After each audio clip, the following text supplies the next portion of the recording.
Join me in the Pledge of Allegiance. I pledge allegiance to the flag of the United States of America and to the republic for which it stands, one nation, under God, indivisible, with liberty and justice for all.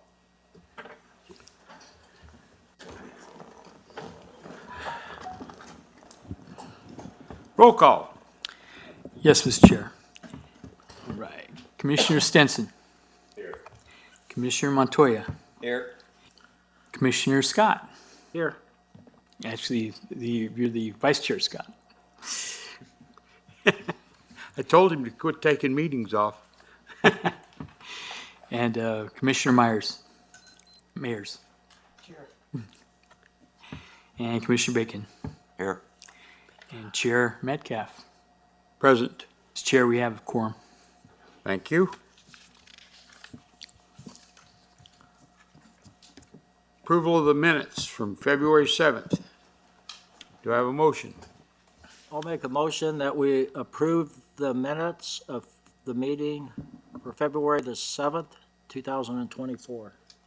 I'll second. Motion's been made and seconded to approve the minutes. All in favor say aye. Aye. Aye. Minutes are approved. New business.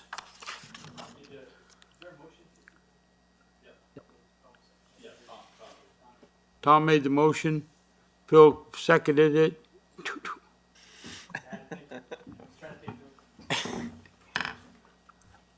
City of Coolidge General Plan 2035. A discussion and public hearing of the City of Coolidge General Plan 2035 60-day notice procedure in pursuit of Arizona Revised Statute 9461.06. The City of Coolidge Development Services Department is forwarding a draft of the Coolidge General Plan 2035. The future today for agency review and comment.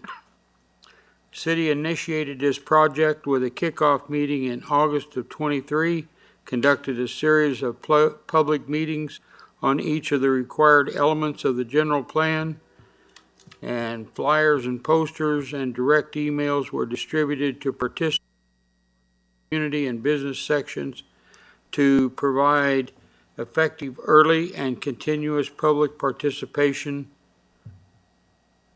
in the development of the plan. Each of the issues of the General Plan 2035 monthly update, latest version of the land use plan will be posted on our website in growth management under the General Plan heading.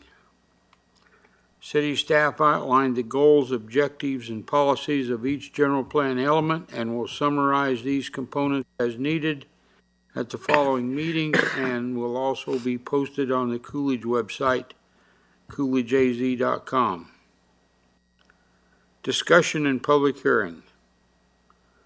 Mr. Lopez. Mr. Chair, Commissioners. So we'll start, what we're doing here is this portion is just to get it out for the 60-day comment period. So Phil's going to cover portions of the general plan. And just so you know about, I was talking with Commissioner Scott, we're going to forward you a more detailed kind of synopsis showing you what's changed between the old plan and the new one. So you don't have to compare side by side. That's just too much work. So we're just moving so fast and trying to get everything to you. We'll get that in detail to you and also help the council, them understand what's changed. So about 70% of the plan remains the same. We just tweak some of it, but the other portions that are updated of the water plan, things that have happened over the last 10 years, are really important. Because the general plan is a 35,000 foot level, just guidance. The zoning code is the actual portion that gets approved or changed as time goes on to reflect what we're doing, and that's really specific to the things that happen. So Phil will cover the components of the general plan that we have now that we can ask some questions, and then we'll get it out there so there's public comments, people can review it. It'll be on the web in different places. And we've alerted all, as Phil talked about, we've alerted all the agencies. We all tell each other that we're updating these, so everybody knows what the other cities are doing. We're all not on the same exact schedule, though. So sometimes, somebody's a year ahead of us, you're behind us, that kind of thing. And please feel free to ask questions as we go along, okay? Phil, I think you're gonna get a chair and sit down, or? I'll try it to start with.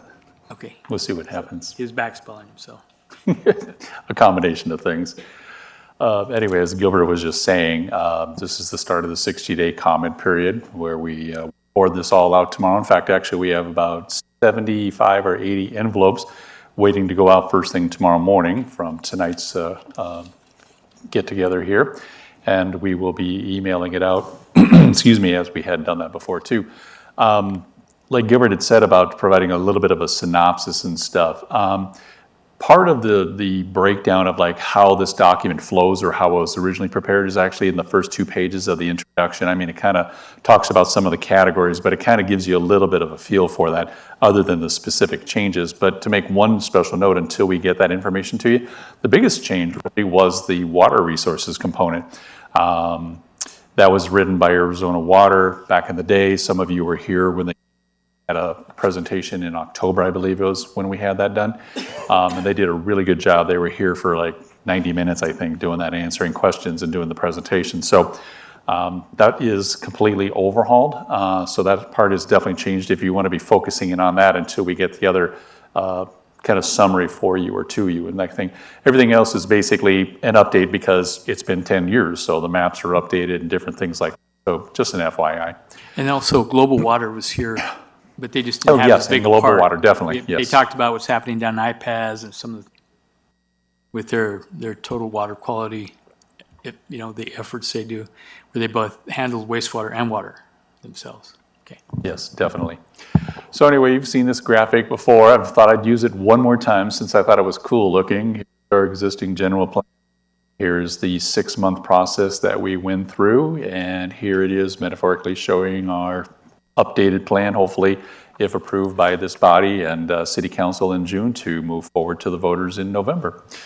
So the section, just throwing up some pages here. You guys have seen this through your folders.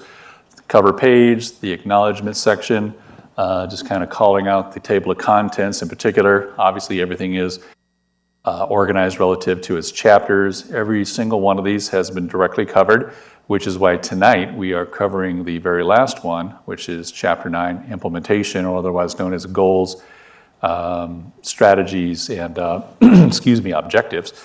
So, and there is a lot actually in this section. So what we're going to do is we're going to kind of do a little bit of the upfront summary. We're going to call out the individual goals and read just a few other different categories underneath of them, and basically identify kind of what you know already. Like some of the stuff is the streets, make the streets better 10 years ago. Well, we know streets are better because it's much smoother out in front of even this building. So we'll do a couple of call outs for that. So the plan implementation here, just to read it into the record, is this chapter focuses on the community goals, objectives, and strategies to be used to implement the community vision that has been expressed into the introduction of this plan. The following are general definitions which should be referred to when reading this section. So I'll basically just cover those. Once again, we've got goal, objective, strategy. Goal is a desired or condition which, if pursued long-term, will ultimately result in the desired living, working, or recreational environment. That's kind of your 20,000. Moving down a little bit lower, your objective gets a little more focused, basically calling itself out as a level of achievement to measure and pursue something, if accomplished with that objective, that will ultimately result in the attainment of the goal for which it relates. So in other words, goal is the statement, objective is sort of enabler or next step process to make it happen. And the most specific action, which is the reference to strategy, is a more specific prescribed step to attain that established goal. And strategies are a prescription for a course of action. So with that said, here are the community goals in this plan as follows. First one, a clean and safe city, a high-performing city organization, expanded economy, managed growth and revitalization, which is one of the main things that we do here, a revitalized downtown, and a more livable city. So I'm going to have to manually operate this here because the clicker's not doing a great job tonight. So as they say on radio sometimes, if you got your book, you can open it up. Otherwise, I'll read it to you here.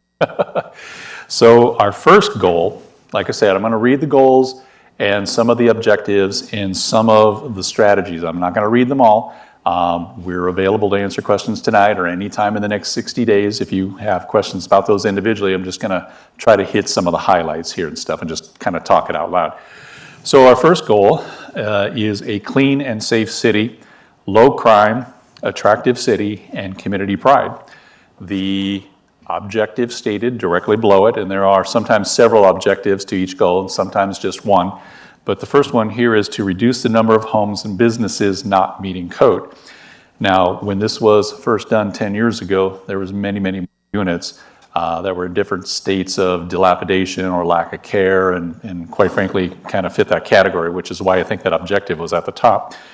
Some of the strategies undertaken that have actually been very successful the last 10 years were to complete an inventory of existing homes and businesses that were blighted and a public nuisance, and doing various other things such as down the list, moving a little bit down here if you want to see, such as issuing property abatement notices to owners of properties and to take action and remove the dangerous and unhealthy structures.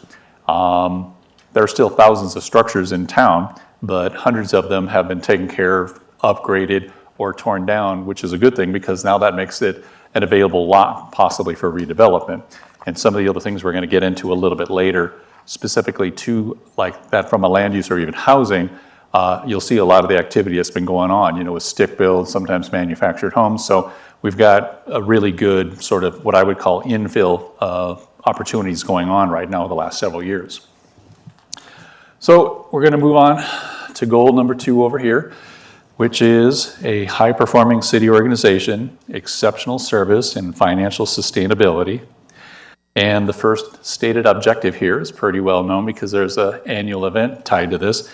And it says, align the city organization around the core beliefs of service, productivity, integrity, responsibility, innovation, and teamwork, otherwise an acronym calling out SPIRIT. Such things to help implement this for strategies, it says implement employee training programs to focus on core beliefs, recognize employees through a SPIRIT award for demonstration of those core beliefs, and calling out one other objective under this category, such as outcome-based performance measures for all city activities. And this strategy for that objective would be establish performance measures of the city organization service effectiveness. In other words, that's basically saying if we are providing services or a product or a combination of the two, sort of, basically getting out questionnaires and finding out what is the level of service or like an analysis that actually will look at that from a financial standpoint, or might be the case. So it depends on how each department would treat that and stuff, but that's one of those types of situations. And that's just so we add, these are the goals and objectives, but a lot of it's tied to the budgets and Yes. staffing levels and everything else. So this is where we aim to go, but it could change slightly. And Yes. so it's not something that has to be implemented. It's something that we're looking at doing to make us an efficient, high-performing city, like a lot of the cities do. So it's an ongoing process. So it may change slightly, but this is our goal that we put in here. This is almost kind of the way that you finish a general plan started. It's a discussion of what is your dream list, and you write it all down and you try to combine the ones that are the same or focus on the ones that are the most attainable or the most desirable. So this end result list here is kind of the start of that dream list, if you will. So that kind of goes to what Gilbert was saying. And you'll see that as far as like budgeting or programming with another stated goal involving like public safety, for instance. So goal number 3 is to expand the city economy, more jobs, have a diverse economy. The objective directly under goal number 3 says prepare the community to successfully locate new manufacturing and businesses that are consistent with the community's vision and create quality jobs for the city. Now, the first strategy under here says to conduct an inventory of existing commercial and industrial space and available infrastructure. And that obviously is an advantage and something we want to do in the traditional downtown core. But as you get a little further down here to some of the objectives and strategies, this was 10 years ago, and iPaaS was just an idea coming into existence. So something that has started with this plan, that still continues with it, the way that we're proposing it be continued, basically helped create what iPaaS is. And now we have Nikola Motors, we have Procter & Gamble going down there, and a host of other potential, say, Fortune 500 companies that might be interested in locating down there, so. Yeah, and it's an ongoing effort. We have an inventory of buildings we constantly look at and what's available. We work with the private side, the realtors, and find out what they have. So it's not, we know what's out there, what's for sale, what's vacant. So we're constantly looking. When somebody calls us, so we're looking for a vacant piece of land to do this, and we start looking, involve the Chamber of Commerce. It could be properties that St. Holdings has. It could be, we call Remax and ask them what they have on their books and direct them to an actual realtor so they can work through that part of it.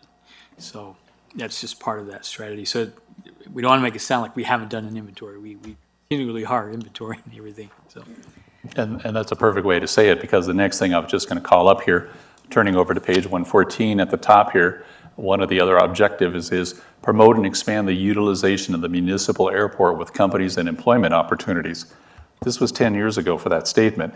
And today, and I'm sure Gilbert can add to this too, but there are a host of activities and employment that is going on out at the airport, from E-Cube and Daycraft. Daycraft, and we're getting close, and if we haven't already, that the airport's pretty close to breaking even because of some of the activities that are going on out there. I know Tom sees it, or Councilmember Bagnell sees it out there when all the years with the Lions Club and all that, you see a lot more activity than, Lions Club have been out there for years doing their food and everything else, and I think you can see the growth with the airport and more businesses out there, and we're getting power out there, we're getting more water, and then we're hoping to continue to see it evolve and grow and get more businesses. We have 1,400 acres of land out there that we can lease. We can't sell it, we can lease it because of the restrictions on the FAA, but that's a lot of land. So, and it's really good. And we can sit down. So it's an ongoing effort to get the airport, and the council's been really good about directing us to make sure that happens. And we've doing everything with James Myers as the airport manager, but we've been working with them to get things expedited and get them approved right away, and so those businesses can get going. So we do that throughout the city, but when those airport things come in, we grab them and look at them real quick.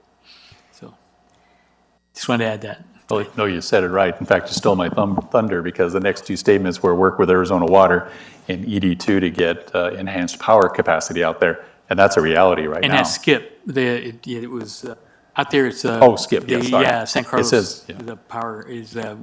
We talked to APS about getting power out there, and they wanted. It was going to cost over $1 million, and so we were able to get Skip when we had Johnny Federico that works there. He's from Coolidge, and so he's an engineer out there, and he's homegrown. And he worked it to where we could get it for, I think it's $300,000. We did, we paid for that and some other upgrades. So we're also looking for the bigger transformer and some other things we can do, see if we can afford, or they can do it, and then increase the power load so that we can get even more machinery, industrial equipment out there. Because right now we have power, we just don't have enough to power big equipment that you need for manufacturing. So we're getting there. And so. The lines are already increased in size. It's just a matter, they can actually increase the power now. They just have to design it and connect to the system. And the lines are actually there. So they've been increased already. So. Yeah, and that's a great way to demonstrate too that the visioning and strategies in this section, in this overall general plan, are literally come to fruition now, even though this was 10 years ago when it was initially prepared. And there are many other goals that can be attainable in the next 10-year period too, which is one of the reasons we're working with the existing document the way that it is. So we'll move on to goal number 4 here, which is manage growth and revitalization, quality new development, and quality infill. The primary objective below that, it says, is a community vision and general plan 2035 will guide development decisions. And of all irony underneath of it, the strategies portion says, update the general plan as needed to meet the opportunities and challenges the city of Coolidge will face over the next 10 years, at which time a new general plan update will be adopted and referred to the voters. Well, based upon this document and from its initial adoption in 2014, we stand here right now at that point in time, and this will carry forward to 2034 with a lot of the goals and strategies that were put in place then that are still some of the same ones now. And it's nice to have really good evidence, from like iPads in the airport and different things that are happening to help make those things occur.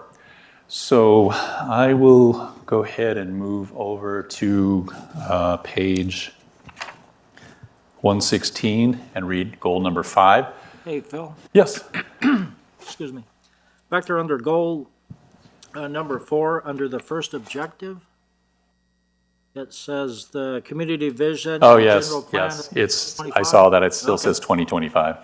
Do I get like? But that's why we treatment? have a 60-day comment, so we can catch things like that. All right, I thought you were seeing if we were awake. Yeah, no, you were right. In fact, actually, I saw this just before the meeting and stuff. But the way that I had to do this was break it down by the chapters and the sections. So it's not like being able to do a word search to like check everything in one document. It was like strewn 20 different documents. Thank you for seeing that. I appreciate it. So the goal number 5 here on page 116 is a revitalized downtown becoming a community focal point and economic center. The first objective right below that goal is to improve the cleanliness and appearance of downtown commercial buildings. Some of the strategies down below that are to investigate such things as a downtown business improvement district. Some things have changed in the last 10 years, kind of like not just here, but statewide, or even we'll call it national commerce. And sometimes that kind of influences some of our smaller businesses, so things are a little bit different. But obviously, there's still an emphasized focus with what's available up and down Arizona Boulevard, or even our hub of commercial activity up around Walmart and Safeway and stuff like that. So right now, as it's publicly known, we're working with the Wendy's, so that's taking advantage of an existing site on Arizona Boulevard. And hopefully we'll have more individual proposals along the main strip there, or maybe some larger commercial style type development that might come along in the not too distant future here. So let's see here. Oh, this is just a nice one to touch upon at the top here with a nice picture here. It says expand community events and festivals downtown. Compared to what it might have been then, the thing that I would say now that impresses me the most is just the availability of how many annual activities there are relative to a town of this size.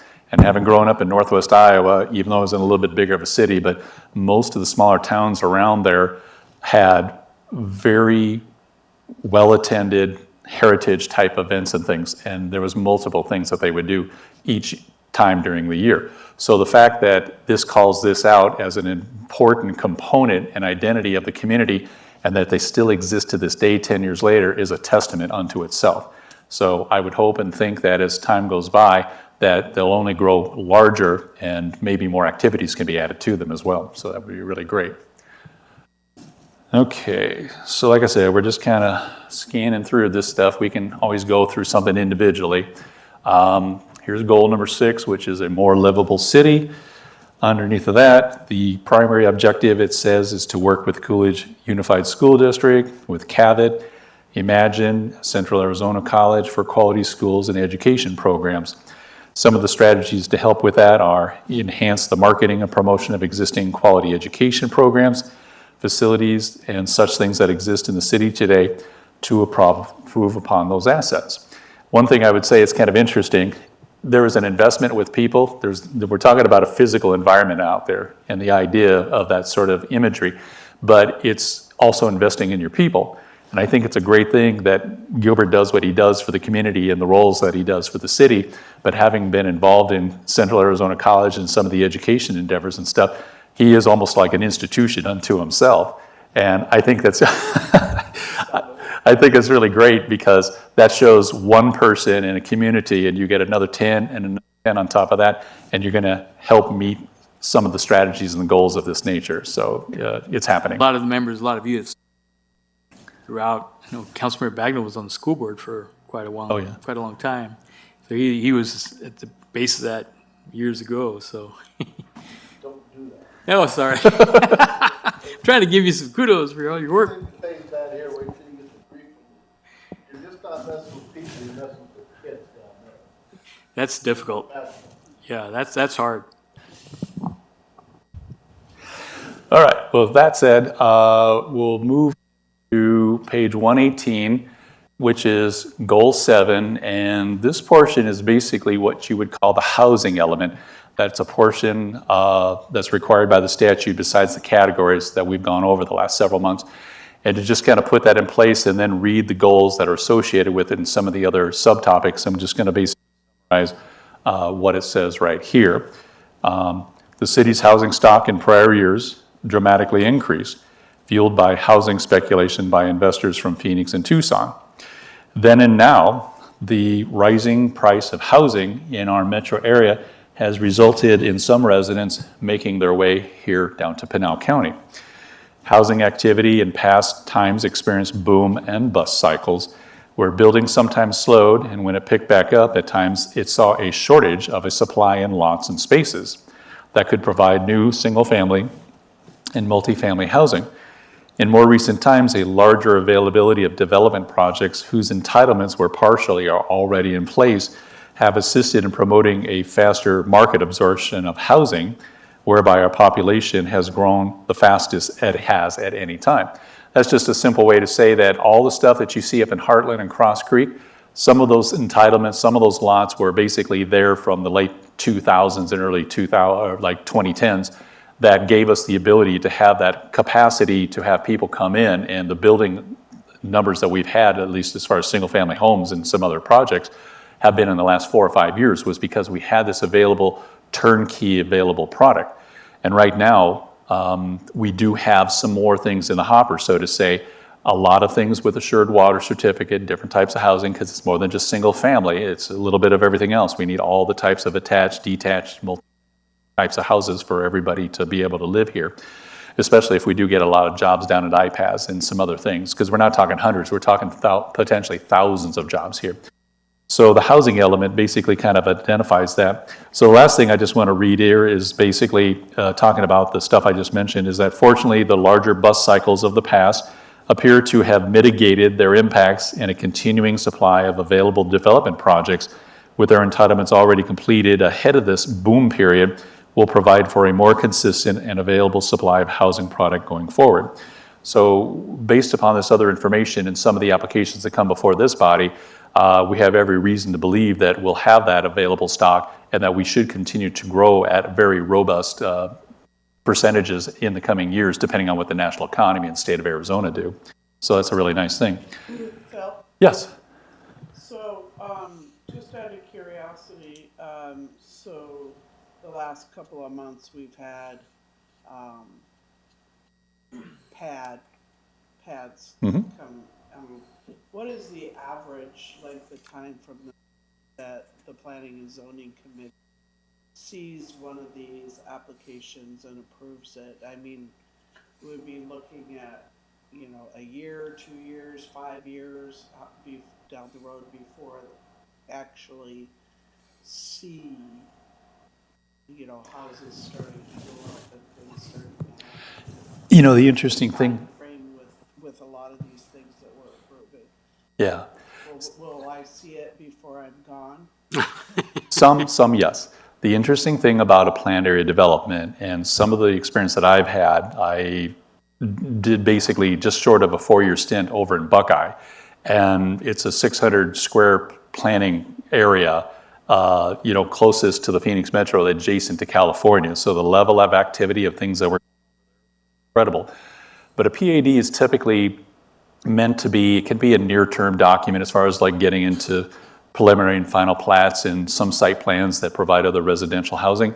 But it's also a very long-term type of document. It can be, ideally it'd be great for them to think that it'd be 5 to 10 years to be doing a lot of the core activity, but it can actually be a 15 or 20-year element, and that's not out of the ordinary. We've been working with master plans, area plans, planned area developments in the state since the 1960s. So this is not an overly new or underused concept. In fact, actually, one way or another, whether we've got about nearly 40 planned area developments within our area alone, that have been approved, sometimes in past years, a lot of them sometimes about a decade or so ago. But those types of documents and the development agreements that go with them have very specific performance standards relative to what the expectations were at that time. So when the planned area developments come, it can be said that yes, they do have the entitlement, the right to do these certain things, but at the same time too, we are the other party that's involved with that document as the jurisdiction, so we have an interest in seeing them develop it in the way that it was intended for that document. So planned area developments are really like, I've heard home builders actually refer to them as sort of like an aircraft carrier. When you have something that large and you're trying to plan master infrastructure, water, sewer, how things are going to come down, it's much easier to work with these types of projects and these types of land. And I mean, it can be 1,400 acres or it can be 60 or 80 acres. It just depends on the type of project. But it's much easier for them to work with, and then when they see the market change, as far as like people coming into a marketplace, buying more houses at certain levels and stuff. Long story short, these things have come about with about 50 years of experience underneath of their belt of nearly every jurisdiction in the state of Arizona working with them. So that's how long they can be, sometimes longer and stuff. But there's a reason for it, is because they are meant to be a long-term document. So. But also we have some that aren't that long. I mean, when the economy came back and we had what the newspaper called them zombie lots. We had about 2,000 lots. And Heartland, we had some in Cross Creek, we had different ones. And I thought, just looking at our consumption of lots, that we had at least 10 years if we didn't go, crazy. Man, those started going fast. We still have some, out there that they're working on right now. But different things it's not just the PAD, it's things like the cost of construction, available water, who paid for the infrastructure the last time when it stopped. Arizona Water was holding the bag on a lot of the infrastructure because the builders just left and they didn't pay. And so now as you start up, they say, we have this infrastructure and it's worth this much money. Somebody's got to pay for it. And so the builders came in and then they said, okay, yeah, they negotiated how they're going to pay for all that. And that's the process that they work through. And it's still ongoing because there's still some efforts you can see down in Heartland where they're adding water treatment facilities and different things, testing different wells to make sure that the existing houses continue to have service. So it involves the water, and then also the cost interest rates. As they go up, you don't sell as many. Some of the builders have their own interest rates that they continue to provide, lower than what the market is because they have their own financing. And so that continues to have, some effect on continued sales. And so those things always play in. So right now what's happening is we had Skousen Farms and some of the other portion of Cross Creek that are in the queue to be developed, and they have a preliminary plat and all that, and they're ready. When they think the market stabilizes, they'll file the final plat because they have a year, between preliminary and final, or else they have to ask for an extension. But one of the projects we know about, we were hoping to have the streets start going in and sidewalks and all that, and within 3 months, I think it went up $6 million. And that adds to the cost per lot, so he said, I can't pull the trigger on this right now. I'm going to wait for the prices to come down a little bit, and then we'll go forward. So what we like is for that to be ready. We don't want to get where all the rest of the lots get taken up, and then we don't have any inventory when it starts, coming back again, when the interest rates drop again. It's all cyclical. They go up and down like this. So when the interest rates drop again, people start buying more homes in, and we get more businesses down at iPads, or even in Casa Grande, people drive back and forth between us here and Eloy and back and forth. And so we don't want to get caught without any inventory. So that's what we're trying to do is work with these, some of the PDs were existing, and they're updating them and bringing them to you and to mayor and council. And then so we can have inventory ready to go. As soon as they can pull the trigger and start putting in sidewalks, streets, infrastructure, and then start building houses. So we still have some lots, because we have the last summary, or the last estimate we had from Arizona Water and ourselves, that we looked at all the inventory of what we have. We have close to 20,000 lots that are undeveloped in the city that have water. they have assured water supply. But right now, they're being farmed, they're in different areas, so, that infrastructure cost is pretty high. They may not be that close to sewer, so they, until that sewer gets out where they're at or they pay for it, it won't be developed right away. The closer products and projects will go first because they're close to the water, close to the infrastructure. So that's kind of how it's working out. So it's not a simple answer. Yeah. Supply and demand. Yeah. It's people. Yeah, so there's a lot of variables that so your answer is a complex one, and to tell you exactly, we look at that all the time. We see, we read all the business journals. We have people telling us, the builders come, we meet with them, and we ask them, what do you see in the market? If they're honest with us and say this and that, and this is what we think, and we say, okay. So, and they're the guys that are selling these homes, investing millions of dollars in infrastructure. So, they're the people we need to talk to find out when things are going to take off. But So. things like the corridor highway and possibly the high transit through Tucson to Phoenix, which may run through Coolidge, would affect that as well. Yeah, we're on a, right now, there's a plan to put an Amtrak stop in Coolidge. We used to have one, and we'd like to keep that. There's an effort in the legislature to kill that by restricting, on the reauthorization bill with ADOT, this gentleman's trying to attach legislation that would prohibit ADOT from getting any grants or any money that would extend or support commuter rail. So we're hoping the governor will, look at that and say, no, we're not, it should be a clean bill to reauthorize ADOT, not with all these attachments. So we don't know where I got to see where that's going, because I look at these things. At the end, when I give you my update, I'll tell you about some bills that we're really watching because they're really bad for cities. Not just our city, but all cities, and include zoning and other things that we're really trying to fight against. And some people just don't like it. And a lot of times, there's certain interests that want to push this out of the way, and push like the commission out of the way so that zoning can be wherever they want. And we say, well, no, that's not fair to the people that live here. And there's a process for that, and it goes through the Planning and Zoning Commission and City Council. So. But it's like that every year. We're always fighting that battle, and usually the governor will veto it or they'll change it. But I'll just let you know some kind of bad ones that are going to the governor for signature. We hope she doesn't sign. So anyway, I just wanted to add that on your answer for that. Being just sidetracked. Oh, no, it's totally fine. I was going to say, just before I go into the rest of the housing section here, the housing element, I was going to say, think of master plans and PADs as, marketing-wise, as an invitation. And why? Well, the land use says, okay, this is how many square feet of a building is going to be for commercial, or this is how much density there's going to be.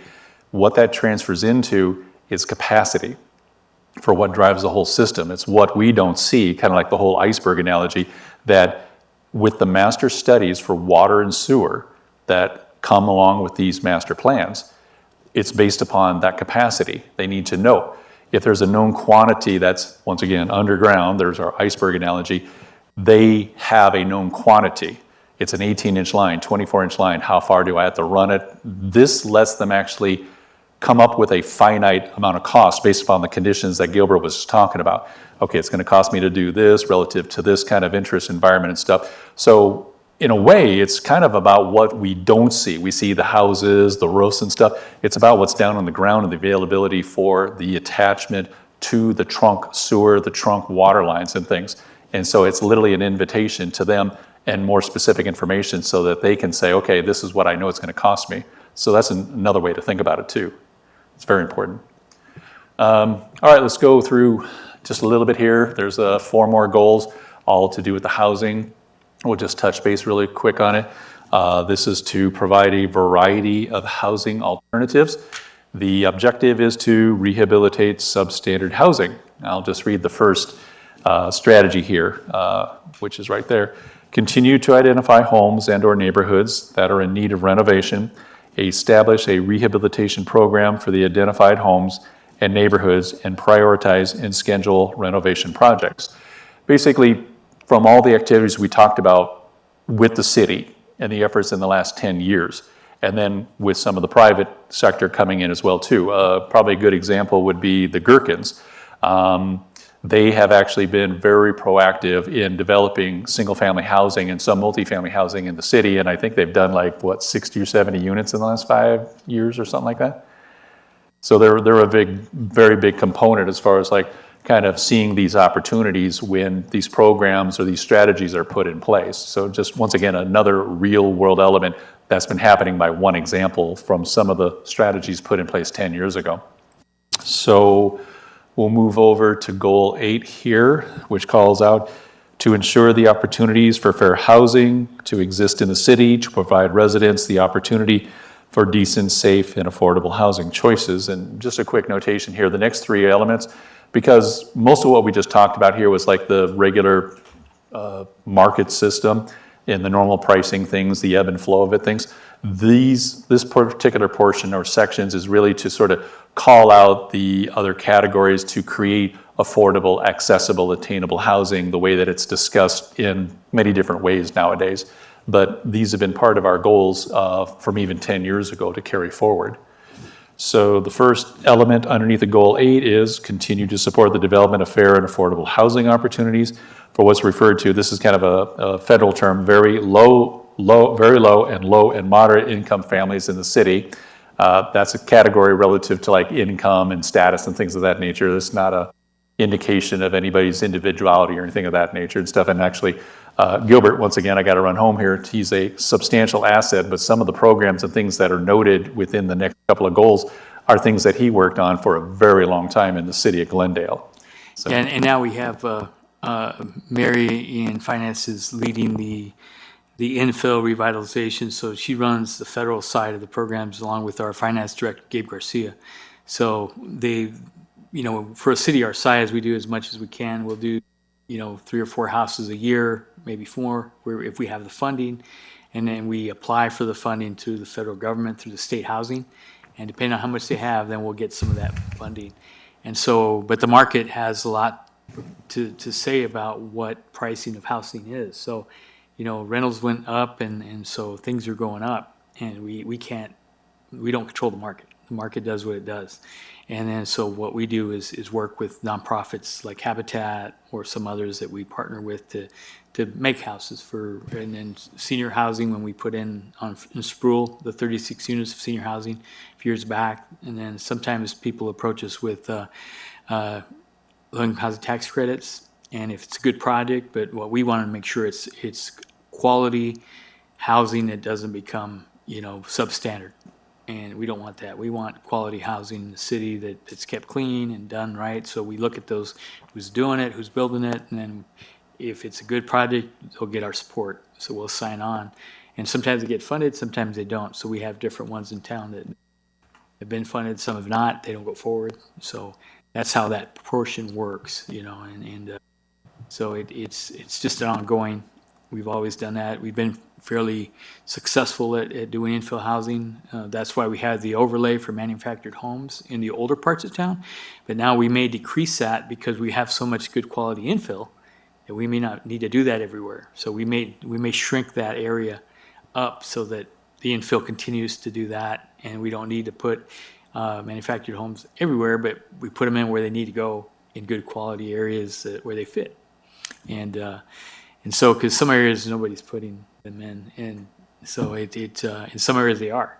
So where we are, they're really nice, So we continue to do that, and so we'll see. But we've been looking at that because the overlay was pretty large, and so whether we keep it that way or not, we'll come to you and talk about it, and so you guys can look at that. All right. Well, similar to what Gilbert was saying, that kind of segues into goal number 9, the objective below it. Basically, it's the same kind of statement. I'll read this out and then go to the next page and call out 2 specific subtext. So goal number 9 says, maintain and improve the existing affordable housing stock in the city and preserve the quality and appearance of housing stock in the overall environment of the community.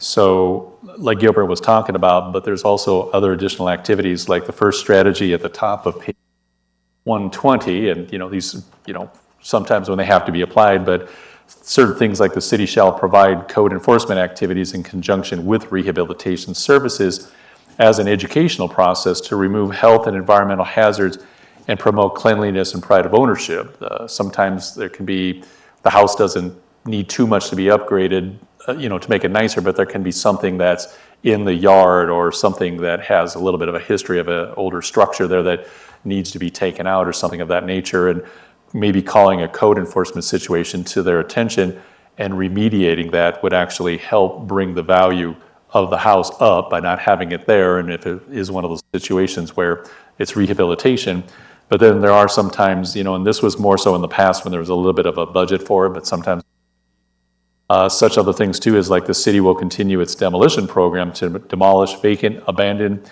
and dilapidated buildings. This effort removes slum and blight conditions and allows for the redevelopment of the land for decent and affordable housing. Now, when that statement was made, that was 10 years ago. And you have to think about all the structures that were out there that fit that category. 10 years later to now, there are far, far less. So it's been very successful and another actual evidence in our built environment of some of these policies and strategies working. So sometimes you gotta do a little bit of try to help them, and other times kind of encourage them a little bit to take responsibility for their own property. And if there's other programs and things that can assist, it's a collaborative community effort, we'll call it. So, and then the last goal on the last page, goal number 10, increase the supply of affordable housing for low and moderate income families in the community. And that may seem strange based upon one of the other goals, but technically that's another category unto itself. Once again, it's usually based upon household income, familial status, things of that nature. And like I said, Gilbert's much, much better at it than I am. In this particular case, I'll just highlight what he kind of talked about. The strategies are at the time and going forward. The city shall actively seek funding from a variety of sources, including but not limited the United States Department of Housing and Urban Development, HUD, Community Development Block Grants, and other such things as the Home Investment in Affordable Housing and other types of grants, at the federal and state level and stuff. So that basically wanted to call out some specific, read out the goals, read out some of the strategies, try to identify some it's happened in our physical environment. You can see it, live it, breathe it, and see that it really is out there from the goals and things that were put in this place 10 years ago. So it is the hopes that the ones that weren't quite maybe as achieved or not a lot, that they'll have their opportunity in this upcoming 10-year period, and the ones that have had a very successful track record, that they'll continue to come up and forward from there. So we feel very strong, very confident about this document, the way that it was put together back then and the way that we're working with it now, and that's basically this part of the presentation. So I turn it over to you, Mr. Chair.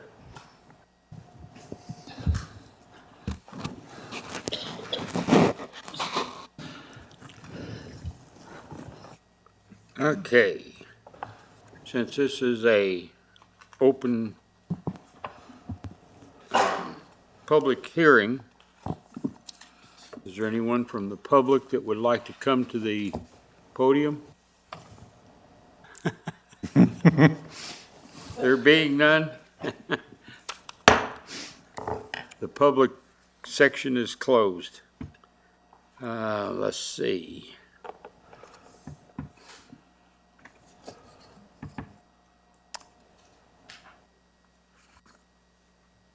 Do we have anything else to discuss, Mr. Director? Mr. Chair, not on this item. We'll go into open meeting. It says open meeting law, but it's actually what we want to do some training and just give you some information on site plans. And so what we want to do is every meeting we'll have a component that we'll do. We'll have one also on PADs, give you an idea, but without the site plan might be something you'll see pretty quick. So we want to just kind of give you an overview of site plan, what we look at, what we do as staff to help you, and then what you'll look at when you see it. So Phil's got a couple examples he wants to show you. And this application is kind of interesting. We try to create an application to cover all things. And when you do that, you have a lot more requirements in there that what I do when I meet with people, and Phil does too, is we may meet with somebody who's going to apply for a site plan, and we'll go over and say, okay, these things apply, these do not.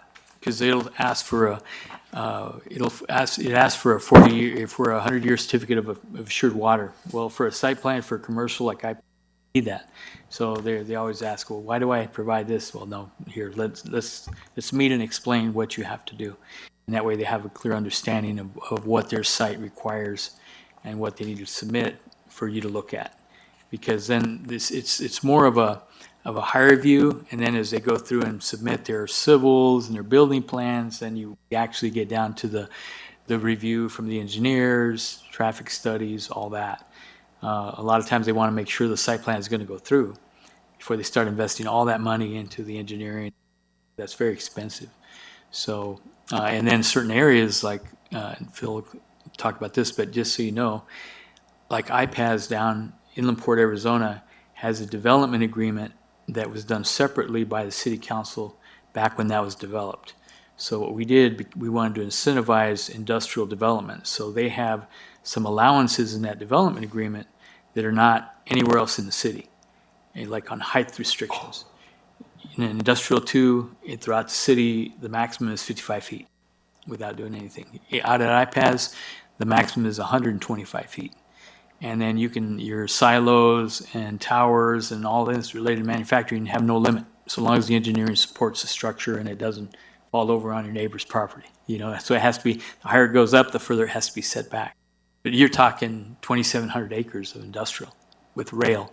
So those are large properties out there. They're 200 or 300 acres. Some are smaller, some are 50 acres, but most are very large. And so you'll see that. Right now we'll cover the site plan, but when we have a site plan come in from IPAS, then I'll explain, specifically on that, because that's a little different down there. So a lot of times we get a little more flexibility from staff to if there's a slight change on a building or something, we will administrative look. If it's something really drastic, we'll bring it back. Slight tweak of this, because Nicola did that, and we have to build our race, our track a little different. We got to move it over here. Okay, well, give me an updated site plan so I can have something and look at it, and then we worked with them on that. So that's how we work down there. And then, so go ahead, Phil. Oh, that was a good start. it I was away. going to say, one of the things that this is, and one of the things it is not, that I wanted to call out, is there's individual setbacks, heights. All these numbers are kind of dumped into a category called bulk standards, and I promise I won't use that much more, because I start going down my planner's definition book. Gilbert looks at me and says, you got to use everyday terms. So the reason why I call that out is because each and every single portion of the zoning code, even R1, R2, C1, C2, they all have their own individual standards. And in order to present those, I would need another 20 slides. So this is an attempt at kind of a framework so that you guys can make referral back to the copies of the zoning code that you have. But then at the same time too, to remind that whenever we do have a specific proposal, the report that we prepare is an absolute total 100% inventory of all these categories. And we specifically call them out so that you can see them for your referral, because we're your professional staff and we do the heavy lifting for you. So in this particular case, this is kind of just like a framework. I'm not going to copy and call up all the individual code sections and stuff, because that would take another half an hour to do that. What I did do, this is a copy of the first and the second page of the application. What I put in your packet is actually directly out of the zoning code, which is the procedure for site plan approval. And part of the reason I did that is because the top section here that makes a reference of requirements and procedures is exactly what we have here. And like Gilbert said, there's specific criteria that we use to determine whether something is a major or a minor site plan. In this particular case, we've got, simply stated, 4 or more dwelling units in a multiple structure or structures. If it is more, it's a major site plan. If it's less, minor. The other ones are, if it's 15,000 square feet of office, space, retail, etc., major site plan. Category 3, 1 or more new buildings on one vacant site for office use, retail, commercial use, etc., also a major site plan. And then some other unique categories. If it's something that's 20,000 feet or more square feet of exterior storage, materials and goods, major site plan. And then this one's a little different, but parking for more than 80 or more motor vehicles.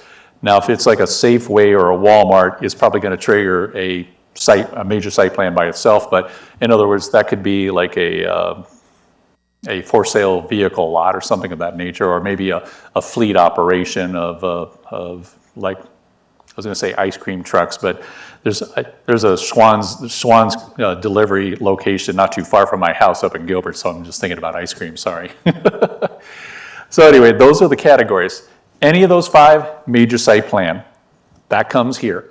Anything else is a minor site plan, and we work administratively in the Development Services Department directly with the applicant to move towards the building permit application area.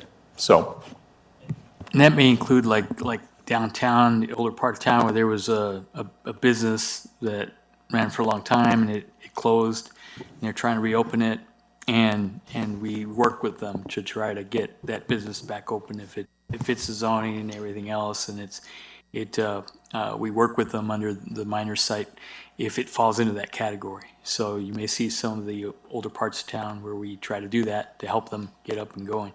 And so that's redevelopment of the downtown, which is when it's existing, there was an old building there.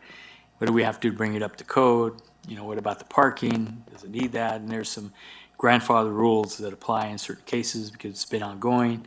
When somebody buys a business from somebody, they acquire the rights that came with that property. So it does not automatically mean just because it traded hands that now you have to upgrade everything. So there's different things that are applied, but this is just the overall framework of the major site plan minor. So in iPads, almost everything is major because it's vacant land. So everything comes in.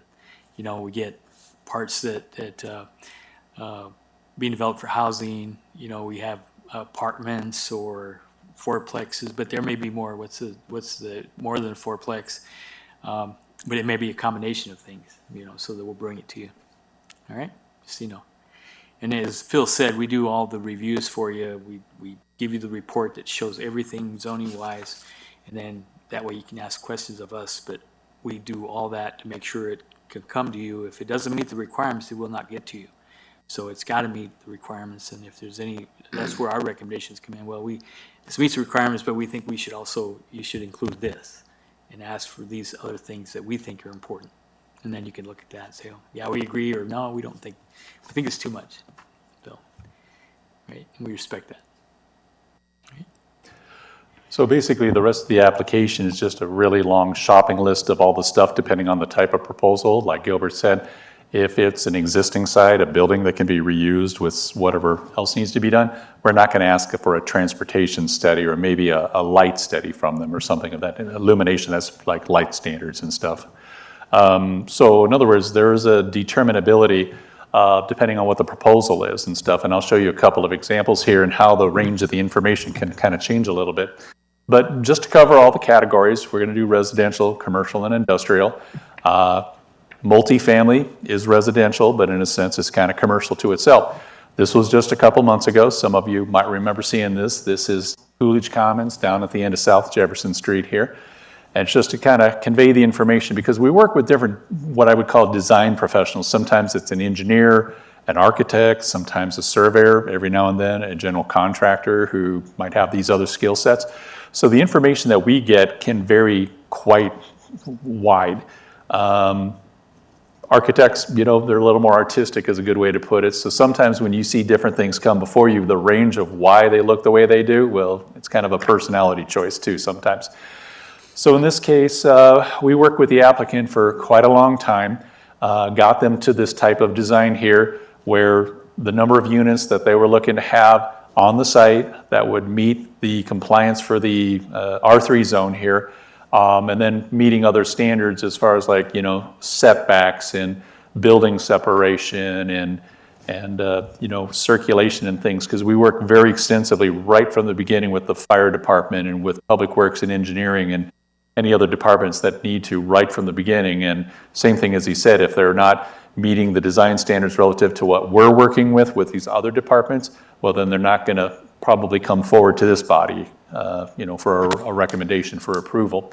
So this is kind of more of just like an idea of calling out the residential. The kind of meat and potatoes I wanted to show you was the commercial portion and just show you the range of things that we get sometimes. And we ask them to prepare things that are detailed enough but from the standpoint of adequacy, in other words, have standing. But sometimes, if a proposal is so specific and they know they want to move forward, and this is a great example because right over there, across the street, there are a couple buildings going up for line of fire, which is a contractor operations or storage facility. And we worked with them for a long time too. The architect engineer that worked on this, a pretty good guy, but he wanted, this was a selection by the developer too. They wanted all the information done very specifically right away on like the base information or the site plan as we call it. So if this is what they provide us, you might see a lot more detail than you would ever need to see. But same thing, we're gonna call out the specific details, specify, itemize that on the reports. We do the heavy lifting for you. We're the technical experts, and we'll bring that to you so that you can have confidence in that. So you can see a little bit of complicatedness here. It's not bad. It's really good. It's just got a lot of extra detail because that's to go into the building permit or civils and things of that nature. This one might be something a little more like what you might see sometimes. We'll call this adequate. This is the ABC 123 Small Blessings Daycare that's just up the street, same side, or down the street? Down the street? Okay, sorry. In this case, you see called out site references. A lot of times there'll be some off-site information because we need to see like where's the curb and the gutter and the street. If there's like another driveway over here or something like that, is it going to interfere? And anything associated with Arizona Boulevard is going to heavily involve ADOT anyway. But in this particular case, they showed some internal architecture stuff here, and that's not technically required. But if they want to show that, we're not going to say no to them because, like I said, sometimes it's easy for them to convey how they're sharing their drawings with us and then how they go into other stages.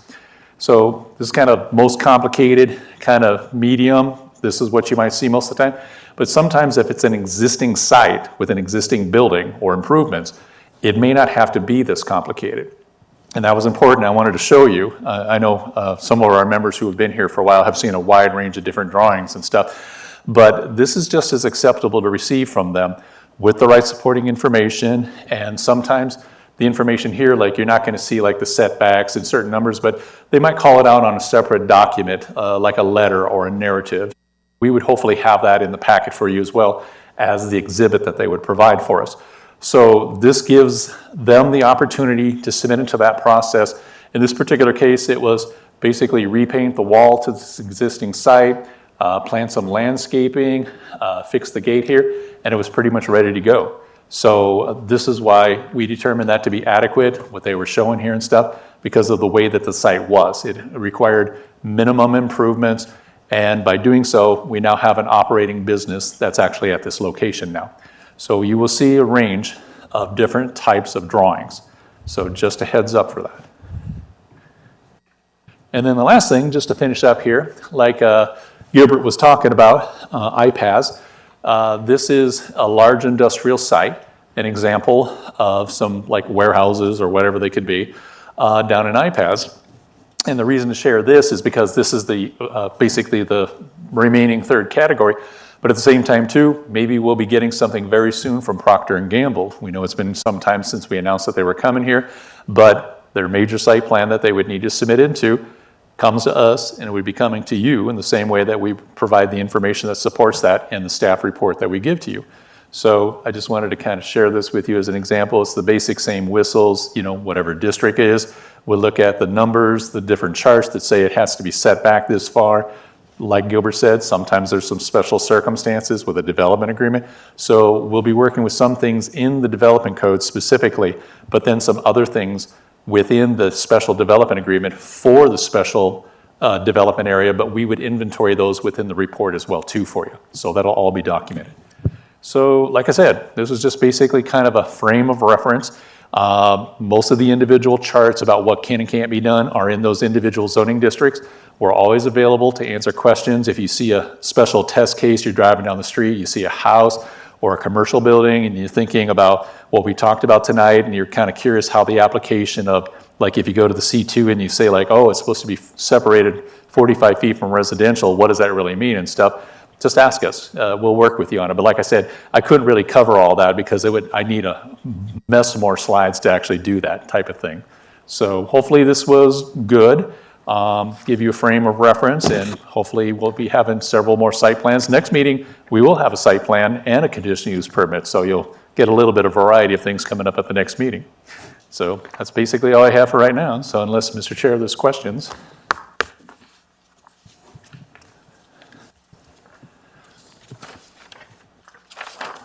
Thank you, Phil. Thank you. Anybody have any questions? I know he threw a lot of information at us. Yeah. Real fast. And I'm gonna tell you, I guess we were lucky that we had 5 new people or 4 new people come onto the board, because we didn't get none of this last time. We just came in and went to work. It's like those banking commercials. We're only offering it up for new customers. Yeah.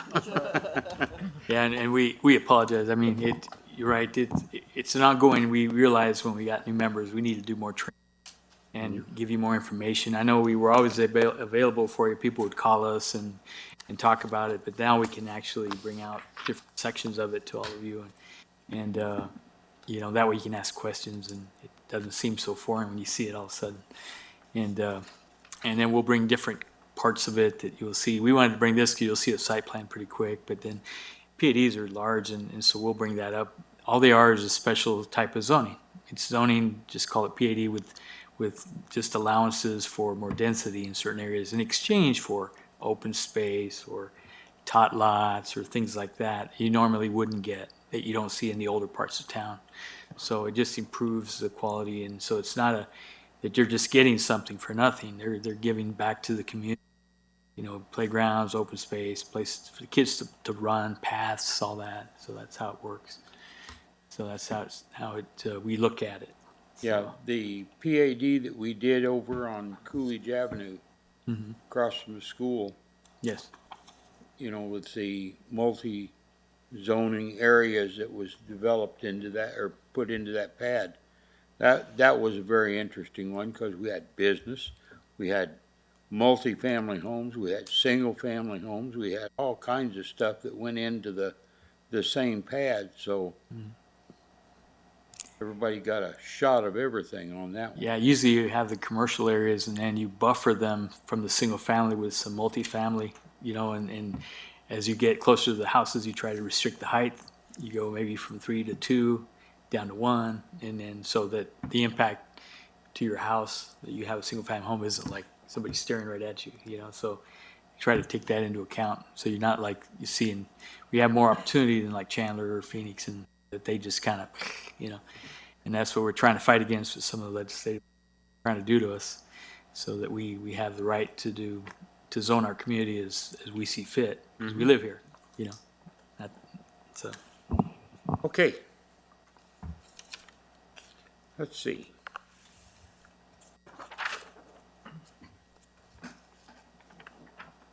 Mr. Director, Yes, Mr. Chair. reports.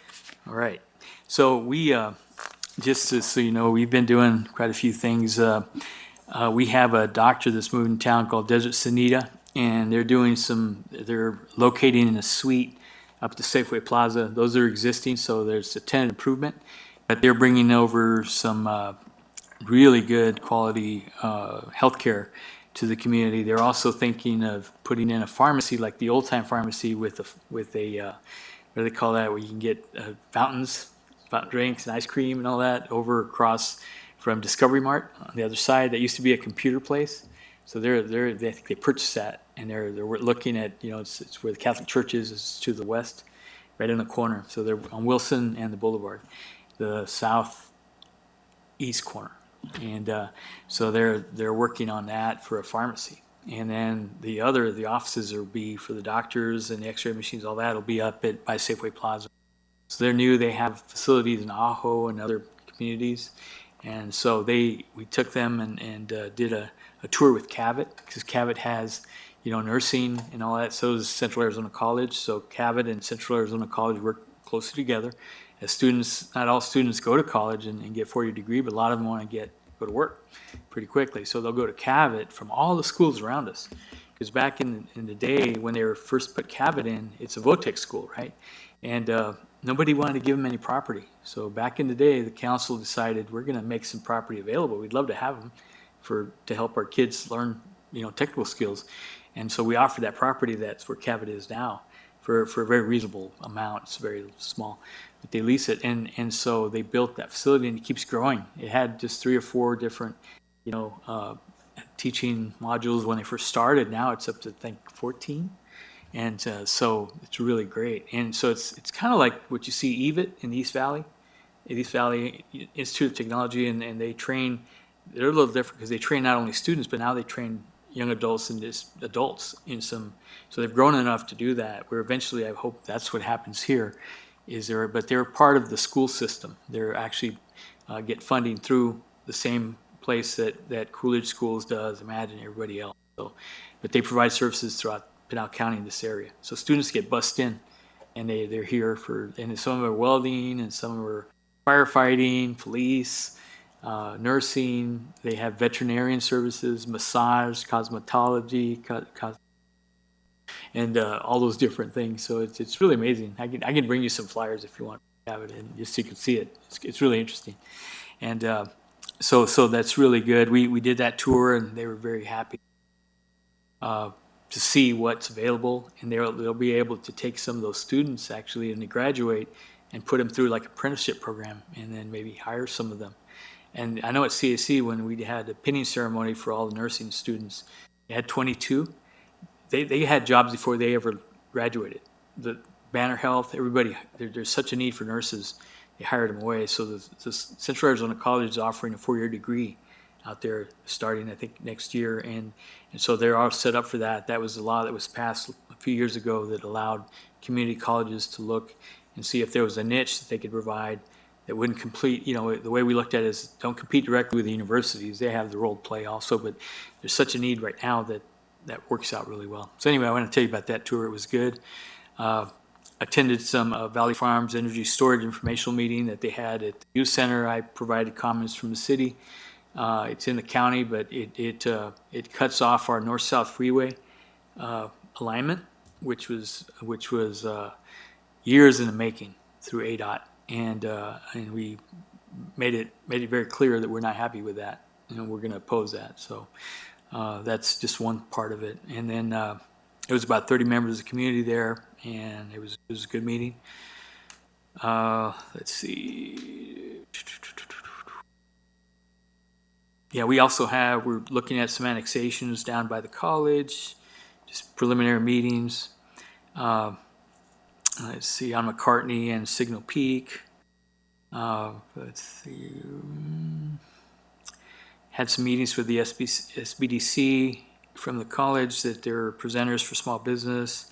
And because there's some changes to the financial reporting that small businesses have to do to the federal government. And so we want to make sure everybody knows about that, because that's, if you're an LLC, you have to provide that. They're tracking where the money comes from. So I think it's related to money laundering and all that. So, let's see what else we have. We were working with Intermountain that is down across from the post office. That's who's building a facility for different health. And it's the Pinal Hispanic Council is doing that. And they bought the property years ago. But it finally closed. They actually were buying the property, and they closed, and that was something the city acquired and made it available through a request for proposal. I believe that went through that process. And so if you've seen the fence across from the post office, they've got it fenced off. They took out all the foundation, and now their plans are in review, and they let them do an at-risk demolition, all that out. And then their plans are in first review. They'll get resubmitted hopefully through quickly, and then they can start putting foundations in and all that. And then let's see the other one. Still working with Procter & Gamble, working for as Phil talked about. They're working on a site plan. They're looking at some different things internally. They tell us we're coming. We own the property.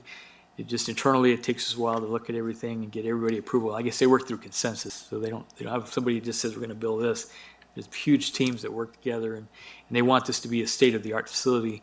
And the first portion of it will be the Tide Pods and the dryer sheets but it'll be a smaller campus of the 400 acres, and then they're going to keep adding to it as business, models. So first they're going to build a big giant building, and then everybody would have to park away and go to it. And then they said, we want to do a smaller building for one product, and the workers will park all around it.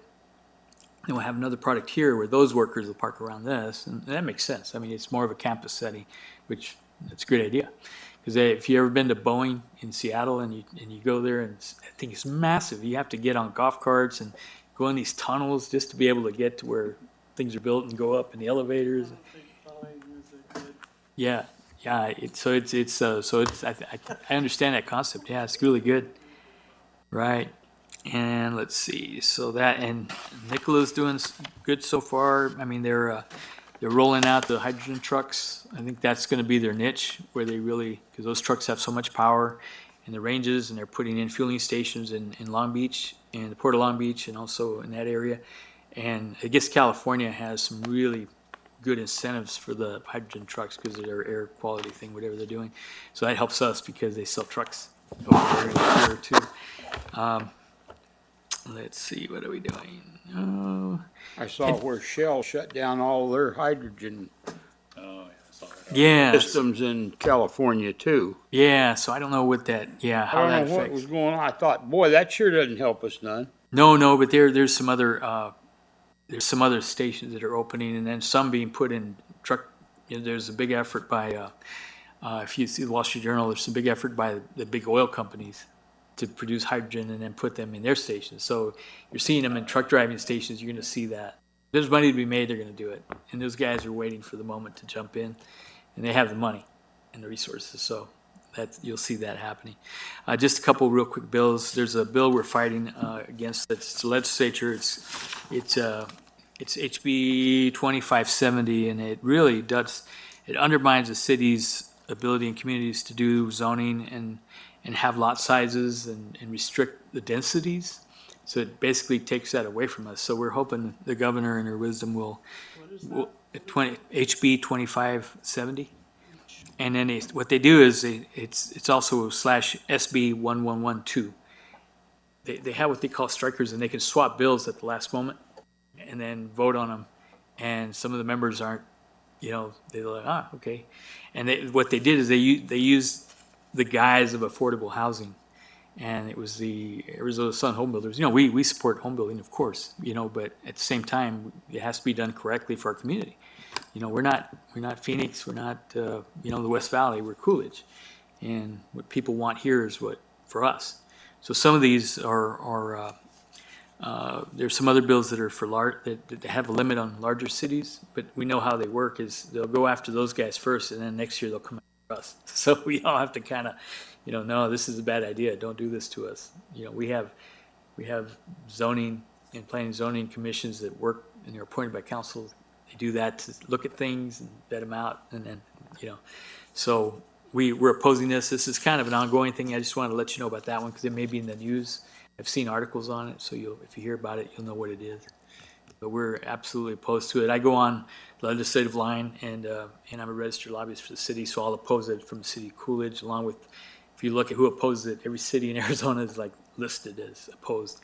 And then, so they read that, but sometimes they don't. So, or they see it and they go, and then you get the governor's going to veto it anyway. Don't worry about it. I'm like, no, there's no guarantee that'll happen. So That's right. it's politics. So anyway, that's all I had. If you have questions, please give me a call, and I'll share whatever I have. But this is just to show you the list. This is a chart for the league. We made every Friday, and we are on the phone. We get emails from these. The red are the bad bills that we're tracking. Yellow are kind of bad. Green are the ones we support because they give us, and then the red ones they're bad too, but we're not tracking them as heavy as this. But there's 1,600 plus bills. So sometimes the one that all of a sudden comes to light, there's some water bills that we have to watch, and some of the Arizona water sports. We just met with them yesterday during a call. Phil, you were in that call, yeah. And they said these are bills help us and help Coolidge. So we'll log in and support those bills. And so, okay, thanks for bringing it to our attention. So we'll support them. See, Tom, this is red's bad, yellow kind of, green is good. So this is just a part. These are the ones that affect cities. So that's the ones, the Arizona League in cities, and there's like about 62 intergovs from the big cities. And smaller communities usually don't have somebody. I just because I used to do this, city management said, well, you know, look at this and then let us know when something bad comes up. And so I try to do it. And I got friends in big cities that'll let me know if something comes up. I'm in the middle of something else and say, Gilbert, did you see this? Oh, I didn't see it. So luckily I have connections, so that'll help. That's all I have, Mr. Chair. Okay? Anybody on the, else have anything? Wanna bring it, Call to the Tom? public? No, I'm good. You're good? That's the last thing was to do. Yes, Mr. Chair, we're good. I think there's a call to the public at the very last thing, and that's it. Okay. That's why I was checking up here first. Yes. Who's Absolutely. up first, then the public. Yep. Public hearing, anybody would like to say anything, please come to the podium. Tom, you don't want to say anything? Nobody come in since you've been here. I'm good. Okay. Public section is closed. Could I have a motion to close? I'll make a motion that we close this meeting. I second it. Motion's been made and seconded to adjourn the meeting. All in favor say aye. Aye. Any opposed? Any opposed? I don't hear none.